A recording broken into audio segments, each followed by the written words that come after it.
Labdien! Es esmu Edgars Ezeriņš no Drošība LV, un šodien es jums pastāstīšu par to, kā lietot video novērošanas sistēmu ar DVR ierakstu iekārtu.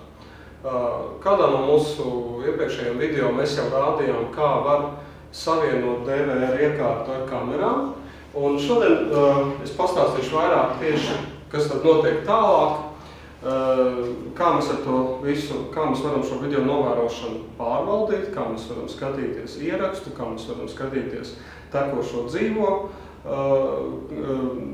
dzīvajā, kas tiek filmēts. Un sāksim ar to, kad mums ir dažādas iespējas, kā mēs varam pieslēgt DVR iekārtu pie dažādiem monitoriem. Novērošanas sistēmu pieslēdzam pie DVR ierīces, protams, vispirms videokameras, te ir video in ieeja, pieslēdzam monitoru, šeit ir divas iespējas, vai pie VGA izejas, vai pie HDMI izejas.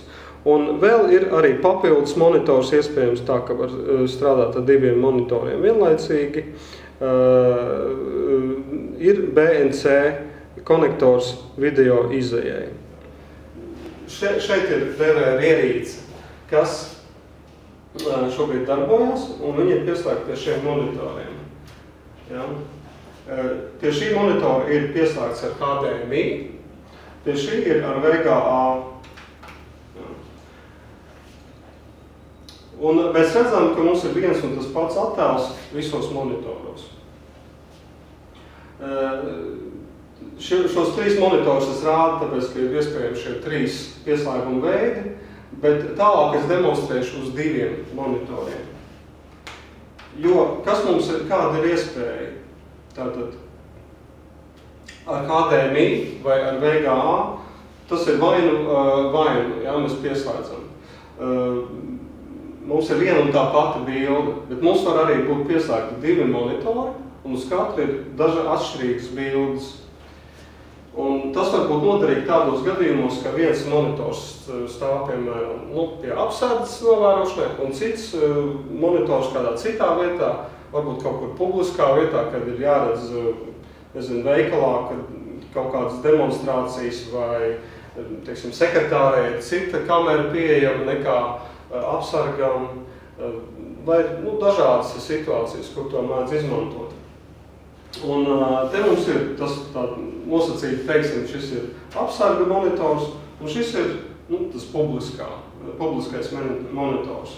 Un te mēs redzam, ka varam pārvaldīt šo situāciju tādu, nospiežam labo peles taustiņu, un te pārslēdzamies uz to otru monitoru.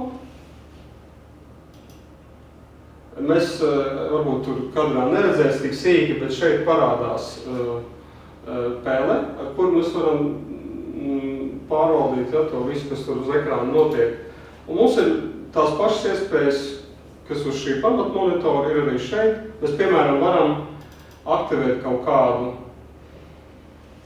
kameru, tieši šo attēlu no šīs kameras. Un, piemēram, te mēs redzam vienu, te mēs redzam četrus attēlus. Tas ir pēc vajadzības, tā situācijas var būt dažādas. Un tagad es jums parādīšu visas galvenās darbības, ko tas ir biežāk tiek pielietots, veicot video novērošanu. Un divas galvenās lietas, ka mēs gribam skatīties dzīvajā, kas notiek pašreiz uz ekrāna, kas tiek filmēts, un kas ir noticis, kas ir ierakstīts, tātad arhīvā. Un mēs to varam pārvaldīt, to video novērošanu, gan ar pulti, gan ar peli, kas ir pie DVR. Un es sākšu rādīt, kā to var darīt ar peli, tur ir daudz vairāk iespējas un vieglāk to darīt. Tātad skatāmies. Pirmais mums ir dzīvajā. Mēs redzam, kas pašlaik tiek ierakstīts. Ja? Var redzēt, tātad es esmu tur kadrā, tas notiek pašreiz. Un mums ir 4 kameras pieslēgtas, mēs redzam, ka viņas tur sinhroni un viņas rāda to laiku, kas tiek filmēts. Un tā kā mums ir 4 kameras, mēs Mums šī DVR ierīce ļauj strādāt ar 4. Tātad, un mēs varam skatīties arī katru kameru atsevišķi, un tas ļoti vienkārši. Mēs ar pēli uzbraucam uz konkrēto logu, ko mēs gribam, un 2 reizes noklikšķinām. Un tad mēs ieraugam, ka tas viss rādās pa visu ekrānu. Noklikšķinām vēlreiz 2 reizes, atkal rāda 4. Un tā mēs varam katru skatīties. Varam arī tur ar pēli ritināt vienkārši to rullīti, un viņš pārslēdzās pa kadriem. Ļoti ērti mēs skatāmies, kas mūs vairāk interesē. Tātad, tas ir tās galvenās darbības, tad video novērošana dzīvējā, un tad mums arī interesē ieraksts. Ieraksts mēs skatāmies šādi. Visātrākais veids ir tāds, kad nospiež labo pēles taustiņu, ieredzam izvēli, ieraugam izvēli un spiežam all day playback. Kad mēs esam nospieduši to pogu all day playback, tad mēs redzam šo jau ierakstu, kas tiek veikts. Un redzam, ka te varbūt cita jau gaisma, patinam uz priekšu, patinam atpakaļ. Redzam, ka mainās tā bilde. Te vēl video nebija pieslēgts.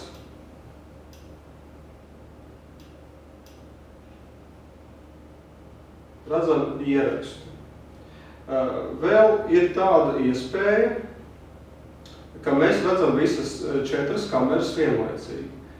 Jāaiziet uz labo pusīti, ar pēli jāizbrauc, un te mums parādās iespēja izvēlēties vēl kādu kameru. Mēs varam izvēlēties 2, vai varam izvēlēties visas 4. Ja? Sinhrona atskaņošana. Nekurš katrs video DVR spēj to izdarīt sinhrona atskaņot pilnā kvalitātē. Šeit mums ir laika josla.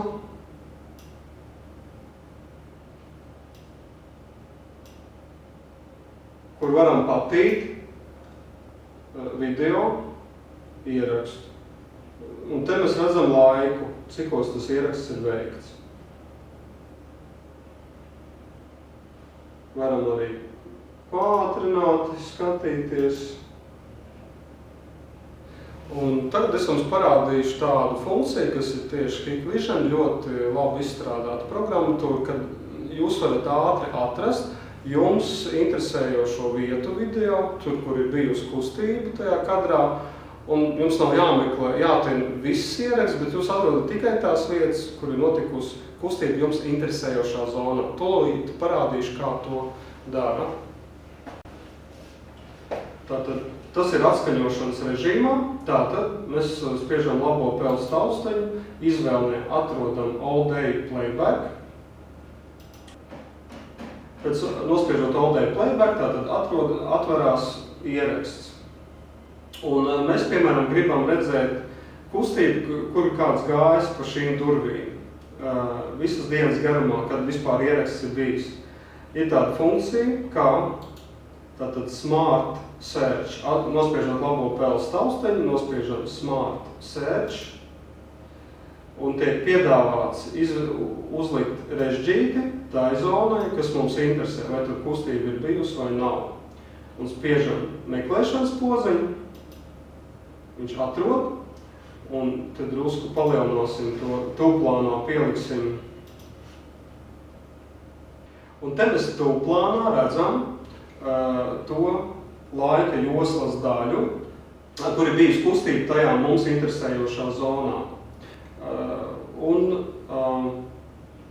Šīs zaļās iedaļiņas, šeit nevis visa zilā līnija, bet tikai šīs zaļās iedaļiņas rāda, kur ir bijusi kustība mums interesējošā zonā.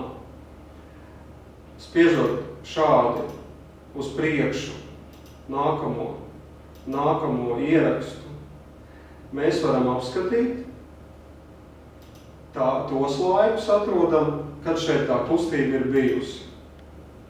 Un neko lieku mums nav jāskatās. Un tā vien izskatās, ka te visu dienu kāds staigā, bet īstenībā DVR iekārta priekš jums ar speciālu programmatūru atrod, kad ir tie brīži, kad notikusi kustība. Tagad es parādīšu jums, kā var strādāt ar pulti.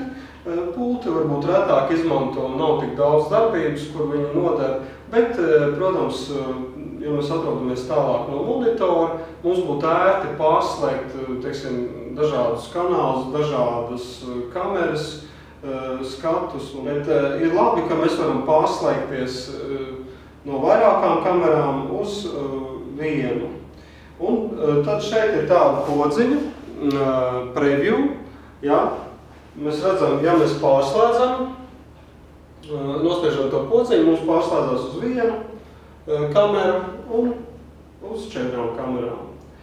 Ja? Un tā, kad mums ir uz vienu kameru, mēs varam pa visu ekrānu redzēt vienu kameru, un mēs varam ar šīm te bultiņām, ja, tā kā pārslēdzot televīzijā programmas, arī pārslēgt kameras. Ja? Tātad dažādas kameras, vienkārši mēs cirkulējam, skatāmies pilnā ekrānā. Ja mums vajag redzēt atkal visas kameras kopā, spiežam preview. Nu, tās ir galvenās funkcijas, ko visbiežāk izmanto. Un vēl tā, kad jūs nopērkat jaunu DVR, šo te pulti iedarbina spiežot podziņu dev. Ja? Tātad viņi ir jāaktivē spiežot šo te podziņu. Un tad viņi darbosies.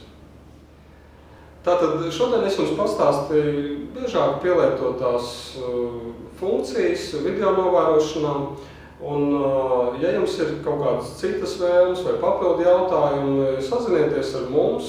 Jūs atradīsiet kontaktinformāciju mūsu mājaslapā drošībai.lv. Zvaniet mums, un mēs jums izstāstīsim visu, kas nepieciešams. Un sakojiet līdzi mūsu video YouTube'ā, jo būs vēl arī papildus jauni video, jauna informācija, daudz kā interesanti.